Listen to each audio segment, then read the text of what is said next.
Cowboy found a black woman fleeing through the snow. He said, "You'll make it home with me." As the towering rancher lifted the trembling figure from the frozen ground where death seemed certain. The frontier town had already written her obituary in whispered conversations, another runaway who'd freeze before sunrise, worthless and forgotten. They expected to find her body come spring thaw, just bones scattered across the white wasteland like so many before her. But the solitary giant who'd lost everything 2 winters past saw something different, a fierce determination in her eyes that reminded him what it meant to fight for survival. His decision to shelter her would either resurrect his dead heart or destroy what little peace he'd built from the ashes of his former life. Hidden in her frozen fingers lay documents that could transform her from hunted fugitive into one of the territory's wealthiest landowners, if the forces hunting her don't kill them both first. Will their unlikely alliance forge an unbreakable bond? Or will the secrets she carries drag them both into graves beside his wife's? Before we continue, comment where you are tuning in from. Perhaps we will publish a story there.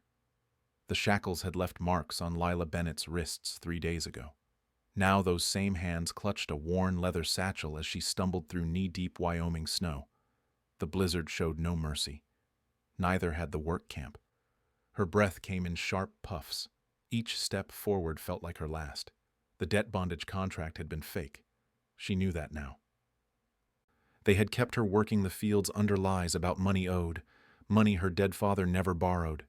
Behind her, somewhere in the white void, men with dogs would be tracking. Jed Morrison never lost a trail. The camp supervisor had made that clear when he sent his best hunter after her. Lila's legs gave out. She collapsed face first into the snow. The cold bit through her thin dress. This was how it would end, frozen and forgotten in a place that didn't even know her name.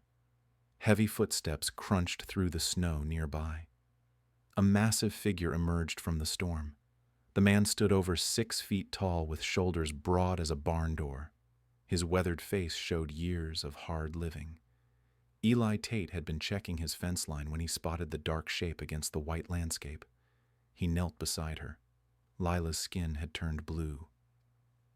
Her lips barely moved as she tried to speak. Eli scooped her into his arms. She weighed almost nothing. The satchel remained clutched against her chest like a lifeline. His ranch house sat a 1/4 mile through the storm. Eli pushed through drifts that reached his thighs. The woman in his arms shivered violently. He had seen hypothermia before. She had minutes, not hours. Warm light spilled from his windows. Eli kicked open the front door. The heat inside felt like a blessing. He carried Lila to the fireplace and wrapped her in thick blankets. Doc Mullins arrived within the hour. The old man had been making his rounds when the storm hit. He took shelter at Eli's place just as the unconscious woman was brought inside. Doc worked quickly. He checked her pulse and breathing. Frostbite had claimed 2 of her toes. Her core temperature was dangerously low, but she would live. 3 hours later, Lila's eyes opened. She found herself in a strange room with 2 white men staring down at her. Panic flooded her system. She tried to sit up. Doc pressed her shoulders back down. His voice came gentle but firm. She needed to rest. Her body had nearly shut down from the cold. Lila's eyes darted around the room. Where was her satchel? She spotted it on a nearby table. Relief washed over her features. Eli sat in a chair by the fire. He hadn't spoken much since bringing her inside. His wife Sarah had died in this same room 2 years ago. Childbirth complications. He had held her hand as she slipped away. The memory still haunted him. Now another woman fought for life in his home. Something about her determination reminded him of Sarah. The way she protected that satchel, even while unconscious. The way her jaw set firm, even in sleep. Doc cleaned his hands and packed his supplies. The woman would need several days to recover. Her feet required daily attention. Someone needed to watch her for signs of infection. Eli nodded. She could stay as long as necessary. Morning brought visitors. Margaret Stokes rode up with 2 other women from town. The general store owner had sharp features and sharper opinions. News traveled fast in small communities. Margaret's voice carried through the thin walls. A runaway slave living under Eli's roof without proper supervision. What would people think? What would they say? Eli reminded her that slavery had ended 20 years ago. The woman was a free person seeking shelter from a storm. Margaret's laugh held no warmth. Free or not, her kind brought nothing but trouble. Mark her words. That woman would steal everything not nailed down and disappear in the night. The other women nodded agreement. They had seen it before. These people couldn't be trusted. Eli's voice grew cold. The conversation was over. He showed them to the door. Lila had heard every word from the bedroom. She knew that tone. She had lived with it her entire life. These people wanted her gone. They would make Eli's life difficult until he gave in. She tried to stand. Her legs shook like saplings in a windstorm. The frostbitten toes screamed with pain. But she could walk. She could leave before bringing more trouble to the man who saved her life. Eli appeared in the doorway. He saw her struggling with her shoes. She looked up at him. Her eyes held a mixture of gratitude and resignation. She needed to go. His neighbors had made their feelings clear. Eli crossed the room. He took the shoes from her hands and set them aside. She wasn't going anywhere. Not until Doc said she was healthy enough to travel. Lila searched his face for deception. Men had lied to her before. They made promises they never intended to keep. But something in Eli's expression felt different. Solid. Trustworthy. She sank back onto the bed. The satchel never left her grip. Outside, hoofbeats approached through the snow. Multiple horses, moving fast. Eli moved to the window. 3 men on horseback circled his property. The lead rider was tall and lean with cold eyes. Jed Morrison had found their trail.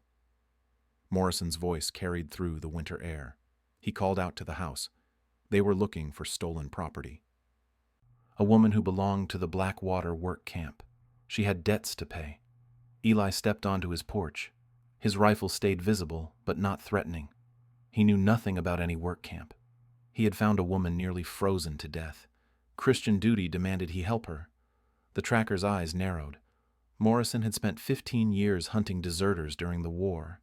He could smell lies from a mile away. The woman's tracks led straight to this ranch. Doc appeared beside Eli. As the local doctor, he vouched for the woman's condition. She had severe frostbite and couldn't travel for at least a week. Moving her now would likely kill her. Morrison's jaw tightened. He would return in 7 days. If the woman wasn't ready to travel then, he would involve the territorial marshal. Harboring fugitive workers carried serious penalties. The 3 riders disappeared into the snow. Inside the house, Lila's hands shook. She had recognized Morrison's voice immediately. The man had dragged back dozens of workers over the years. None of them ever tried to escape twice. Eli found her trying to pack her few belongings. Her movements were frantic and clumsy. The frostbite made her fingers nearly useless. She had to leave immediately. Morrison would return with more men. Legal papers. Warrants. Eli had already risked too much by helping her. Eli took the items from her hands. 7 days gave them time to figure this out. Running into the wilderness would accomplish nothing except her death. Lila's composure cracked. Tears streamed down her face. She couldn't go back to that place. The work camp treated people worse than animals. 16-hour days in the fields. Rotten food. Beatings for the smallest infractions. Her satchel tumbled to the floor. Legal documents scattered across the wooden planks. Eli stared at the papers. Property deeds, survey maps, official stamps and signatures. These weren't the belongings of a simple field worker. Lila scrambled to collect the documents. Her secret was out. She waited for the questions to come. Doc picked up one of the deeds. His legal training from years as a circuit judge kicked in. He studied the official seals and boundary descriptions. These documents were authentic. The property described was substantial. 600 acres in Colorado Territory. Rich mining country. The deed was signed by Thomas Bennett. Filed in 1863, Lila's voice came barely above a whisper. Thomas Bennett was her father, a freeman who had saved every penny to buy that land. He died before she could join him. The work camp found her first. Eli examined a survey map. The property sat directly over a known silver vein. This land was worth a fortune. No wonder Morrison was so determined to bring her back. Doc found the key document buried in the pile, a last will and testament. Thomas Bennett left everything to his daughter Lila. The will was properly witnessed and notarized, but there was a problem. Lila had to claim the inheritance in person within 2 years of her father's death. That deadline was 60 days away. The work camp had kept her deliberately. They knew about the inheritance. Someone wanted that land badly enough to commit fraud and kidnapping to get it. Lila revealed how she could read the documents. The plantation owner's daughter had secretly taught her letters and numbers. Education was forbidden for slaves, but the young woman believed everyone deserved knowledge. Those reading lessons had saved Lila's life. She recognized the fake debt contract immediately. She also understood the value of her father's legacy. Eli studied the Colorado property boundaries. Getting there in winter would be nearly impossible. The mountain passes were snowed in until spring, but waiting meant losing everything. Doc had an idea. His old friend Judge Harrison lived in Denver. A telegram could verify Lila's identity and legal claim. Federal authorities needed to know about the work camp's fraud. But first, they had to survive Morrison's return visit. Margaret Stokes arrived the next morning with fresh gossip. Word had spread about the tracker's visit. The whole town was talking about Eli's mysterious guest. Margaret's tone dripped with false concern. Harboring criminals would ruin Eli's reputation. His late wife Sarah wouldn't have wanted this kind of scandal attached to their home. Eli's patience snapped. Sarah would have done exactly what he was doing. She never turned away anyone who needed help. Margaret's mask slipped. Her real feelings showed through. These people were nothing but trouble. They brought violence and chaos wherever they went. The town would be better off when Morrison dragged the woman back where she belonged. After Margaret left, Doc shared troubling news. He had been asking discreet questions around town. Margaret had been unusually interested in Eli's houseguest. She had even offered to help Morrison with supplies and information. The pieces started falling into place. Someone local was coordinating with the work camp. Someone who knew the value of Lila's inheritance. Lila absorbed this information quietly. She had learned to read people as well as documents. Margaret's hatred ran deeper than simple prejudice. There was calculation behind those cold eyes. Eli made a decision. He would help Lila reach Colorado and claim her rightful inheritance. The journey would be dangerous, but staying meant certain defeat. Doc agreed to help. His medical bag would provide cover for their travel preparations. He could also send telegrams without arousing suspicion. 3 days remained until Morrison's deadline. 3 days to plan an escape route through hostile territory in the middle of winter. Lila clutched her father's deed. 600 acres of freedom waited in Colorado. She just had to stay alive long enough to claim it. The partnership formed over shared meals and late-night planning sessions. Lila taught Eli to read the complex legal language in her father's documents. Her patient instruction revealed depths of education that amazed him. She had learned letters by candlelight in a plantation attic. The master's daughter Emma had risked severe punishment to educate her. Emma believed knowledge belonged to everyone, regardless of birth or circumstance. Those secret lessons had taken 3 years. Emma would sneak books upstairs after her father slept. They studied arithmetic, geography, and law. Emma made Lila memorize freedom papers and property deeds until she could spot forgeries instantly. The education saved Lila's life when the work camp presented their fake debt contract. She recognized the legal flaws immediately, but played ignorant to avoid suspicion. Eli shared his own story during their evening sessions. His wife Sarah had been the educated one in their marriage. She read law books and helped settle property disputes between neighbors. Sarah's death during childbirth had shattered something inside him.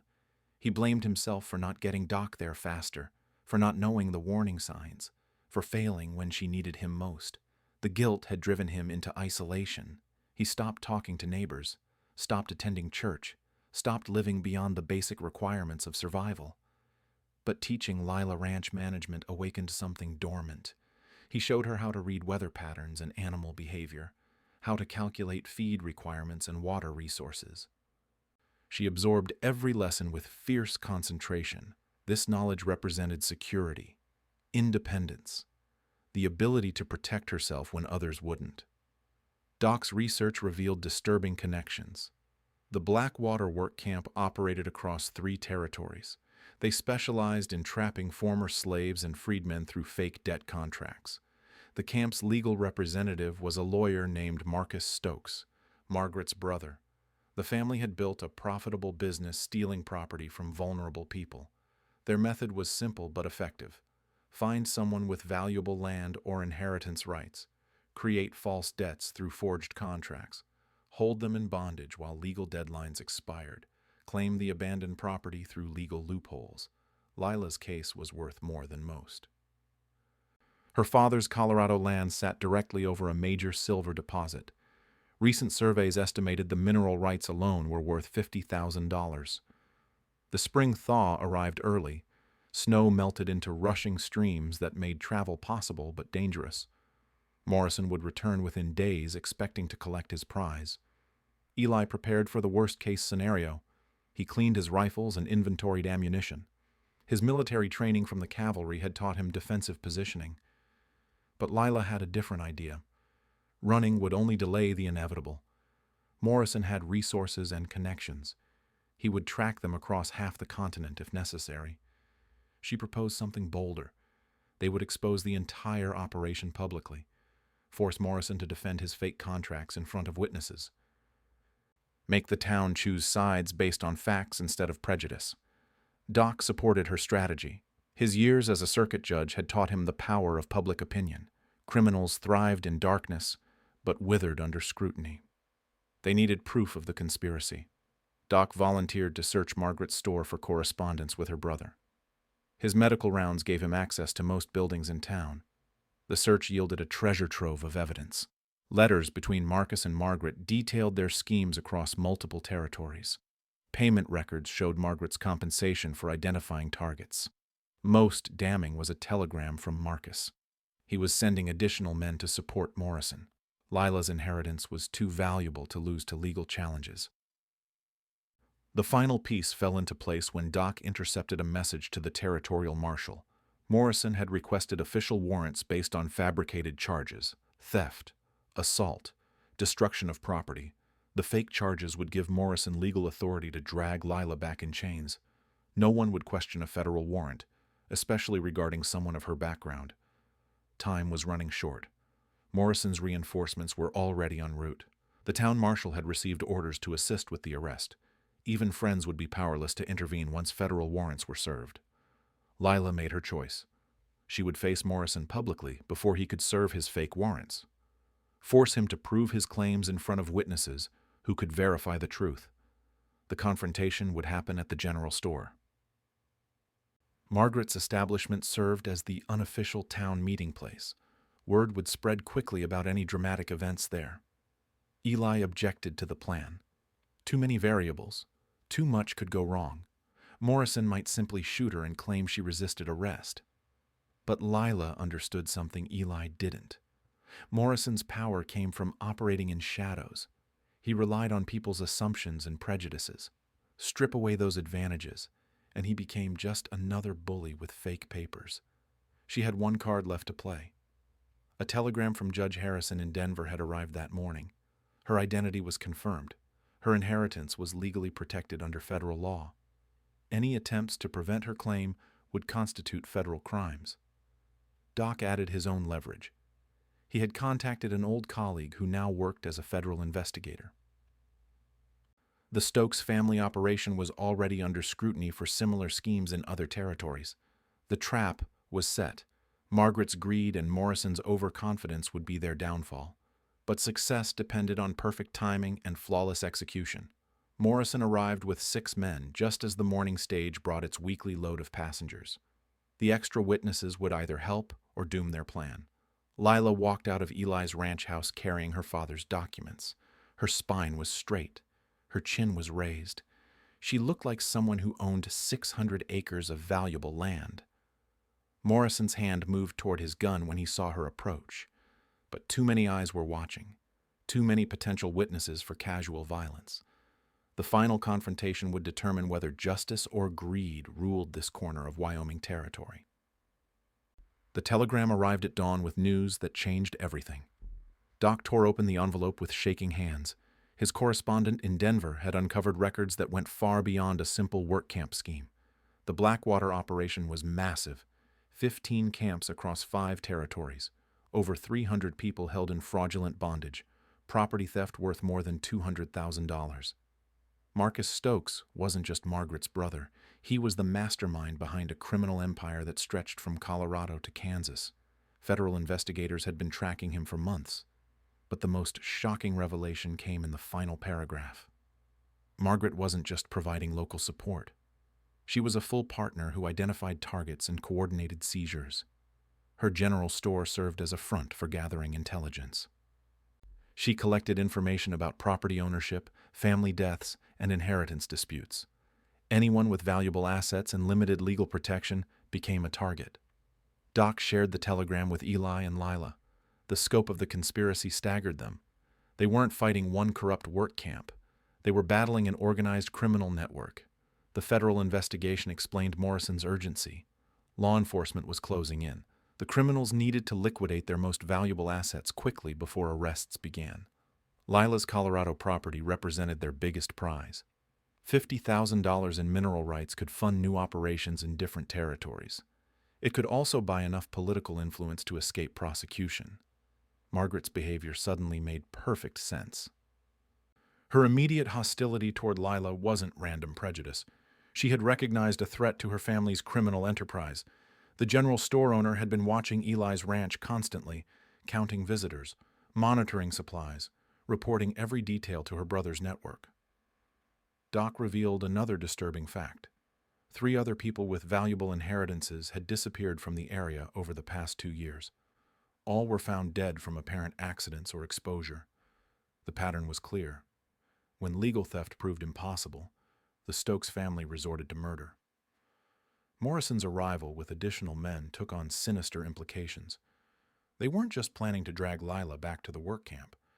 They intended to eliminate the threat permanently. Eli checked his weapons again. 6 armed men against 3 defenders weren't good odds. The ranch house offered some protection, but not against a determined assault. Lila proposed a different strategy. They would force the confrontation into public view. Make it impossible for Morrison to claim another convenient accident. The weekly church service would bring most of the town together. Perfect witnesses for exposing the conspiracy. Margaret would be trapped in her own social environment. Doc worried about the plan's timing. Federal marshals were en route but wouldn't arrive for another 3 days. They had to survive until official help reached them. But waiting gave the criminals more time to prepare. More men were arriving hourly. Soon the ranch would be completely surrounded. Margaret made her move first. She arrived with the town constable and 2 other officials. Her voice carried righteous indignation as she demanded action. A dangerous fugitive was being harbored on Eli's property. The woman had stolen money and goods from her lawful employers. Federal warrants had been issued for her arrest. The constable seemed uncomfortable with the situation. He had known Eli for years. Nothing about this felt right, but federal authority trumped local discretion. Morrison produced official-looking documents. Arrest warrants signed by territorial judges, theft charges with detailed evidence lists, recovery orders for stolen property. The papers looked authentic. Most people wouldn't recognize the subtle forgeries that Doc's trained eye could spot. Lila stepped forward with her father's inheritance documents. She spoke clearly and calmly. These were her legal papers. She was the rightful owner of valuable Colorado property. Morrison laughed dismissively. Stolen documents proved nothing. Anyone could forge property deeds. His warrants came from legitimate federal authorities. But Lila had prepared for this moment. She recited specific legal codes from memory, detailed property descriptions, survey coordinates, information only the genuine owner would possess. The crowd grew uncertain. Her knowledge seemed too comprehensive to be fake, too specific to be memorized from stolen papers. Doc stepped forward with his own evidence. The telegram from Denver contained federal verification of Lila's identity. Her inheritance was legally protected under territorial law. More importantly, He revealed the conspiracy evidence found in Margaret's store, letters between the Stokes siblings, payment records for identifying targets, plans for liquidating stolen assets. Margaret's face went pale. She denied everything frantically. Those papers were planted. Doc had fabricated evidence to protect his friends. But her panic betrayed her guilt. Several townspeople had noticed her unusual interest in property records and family deaths. Her questions about inheritances suddenly seemed suspicious. Morrison's men grew restless. The public confrontation wasn't going as planned. Too many witnesses asking uncomfortable questions. The tracker made a fatal mistake. He threatened Doc directly for interfering with federal business. His hand moved toward his weapon in full view of dozens of witnesses. Eli stepped between them. His military training showed in his stance and readiness. Morrison had just escalated a legal dispute into potential violence. The crowd sensed the shift in dynamics. This wasn't about arresting a fugitive anymore. These men were preparing to commit crimes in broad daylight. A rider appeared on the horizon. Then another. Federal marshals were arriving ahead of schedule. Real law enforcement officers with genuine authority. Margaret realized her empire was collapsing. 20 years of careful planning destroyed by one woman's courage and determination. Morrison's men began backing toward their horses. Flight seemed preferable to facing federal investigation, but escape routes were already cut off. The marshals had surrounded the area before revealing themselves. Professional law enforcement had outmaneuvered amateur criminals. The final reckoning was about to begin. The federal marshals dismounted with practiced precision. Marshal James Crawford had been tracking the Stokes operation for 8 months. His investigation had connected dozens of cases across multiple territories. Morrison's hand froze inches from his weapon. Federal marshals carried real authority backed by real guns. His forged documents would crumble under professional scrutiny. Crawford examined Morrison's arrest warrants with expert eyes. The paper quality was wrong. The official seals were poorly reproduced. Even the legal language contained obvious errors. He announced his findings to the gathered crowd. These documents were forgeries designed to facilitate kidnapping and theft. Morrison and his men were under arrest for federal crimes. Margaret tried to slip away through the crowd. Her elaborate deception was collapsing faster than she could rebuild it. 20 years of criminal success meant nothing now. Marshal Crawford's deputy intercepted her retreat. Sarah Chen had specialized in financial crimes before joining the Marshal Service. She understood how criminal networks laundered stolen assets. The evidence found in Margaret's store painted a complete picture. Correspondence with work camps, payment schedules for information, lists of targeted properties with estimated values. Margaret's general store had been the nerve center for the entire regional operation. Every piece of intelligence flowed through her establishment to her brother's network. Crawford addressed the crowd directly. The Stokes family had stolen over $200,000 in property. They had held hundreds of people in fraudulent bondage. Multiple deaths were linked to their operations. The townspeople absorbed this information with growing shock. They had unknowingly supported a major criminal enterprise. Their prejudices had been manipulated to facilitate theft and murder. Several residents stepped forward with new information. Strange deaths that had seemed like accidents. Property transfers that hadn't made sense. Margaret's unusual interest in personal affairs. The pattern became clear when viewed through the lens of organized crime. The Stokes network had been operating in plain sight for decades. Morrison made a desperate play for escape. He grabbed the nearest townsperson as a human shield. His military training kicked in as he assessed escape routes, but Eli had anticipated this move. His cavalry experience taught him to read desperate men. He positioned himself to block Morrison's path to the horses. The confrontation lasted seconds. Morrison's attention was split between his hostage and multiple threats. Eli struck with precision learned from years of combat. Morrison hit the ground hard. His weapon scattered across the dirt. The hostage scrambled to safety as deputies moved in with shackles. Margaret's composure finally shattered completely. She screamed accusations at the crowd, called them fools for believing obvious lies, blamed them for her family's downfall. Her outburst revealed the contempt she had always felt for her neighbors. They were tools to be manipulated.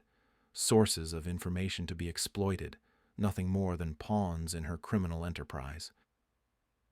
The townspeople recoiled from this display of raw hatred. The woman they had trusted with their business and secrets despised them utterly. Marshal Crawford produced arrest warrants for both Margaret and Morrison, real federal documents with proper seals and legal authority. The contrast with Morrison's forgeries was stark and obvious. Deputy Chen secured the evidence from Margaret's store.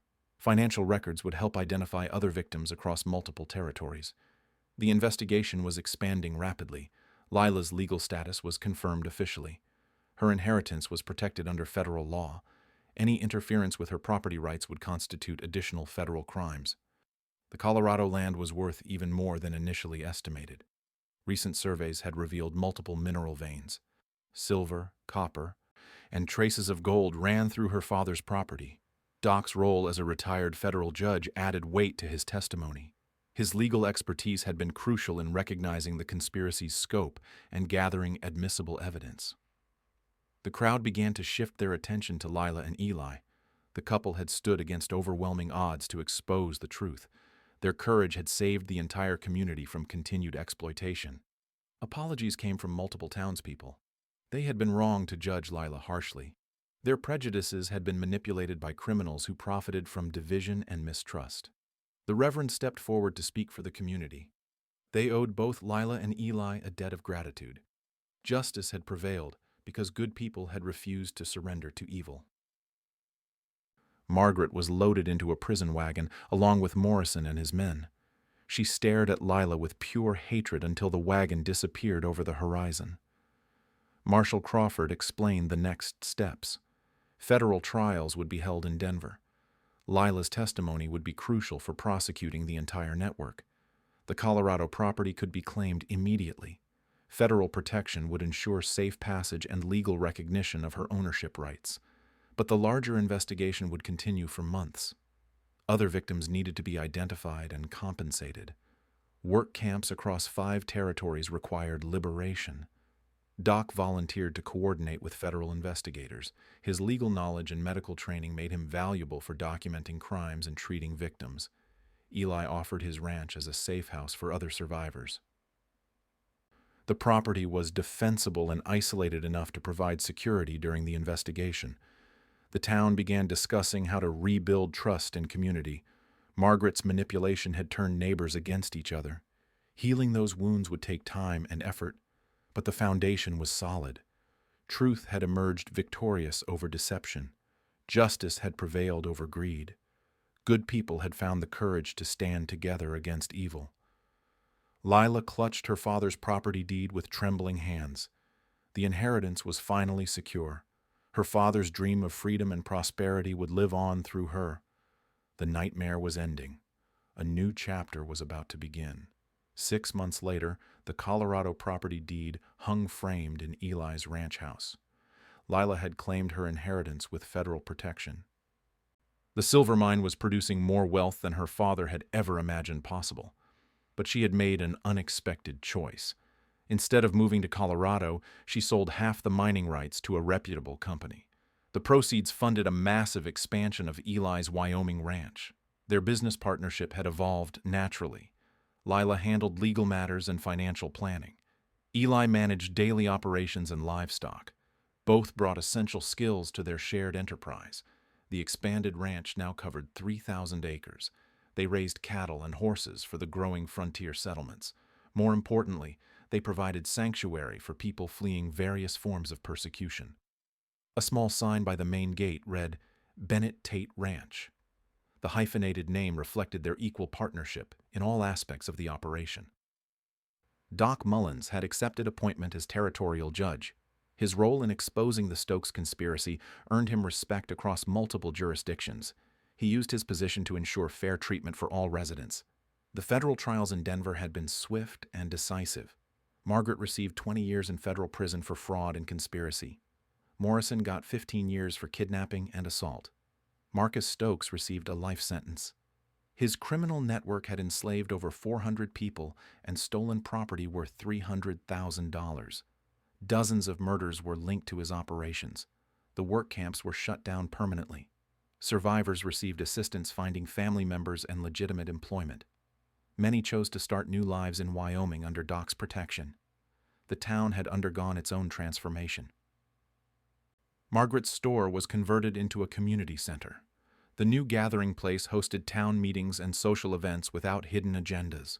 Several townspeople had approached Lila privately to apologize for their initial hostility. Fear and prejudice had made them easy targets for manipulation. They were working to overcome those failings. The church had become more inclusive under the Reverend's leadership.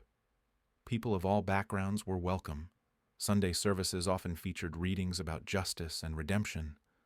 Lila established a small school in the church basement. She taught reading and arithmetic to children whose parents worked on surrounding ranches. Education was the foundation of freedom. Her own education continued through correspondence courses.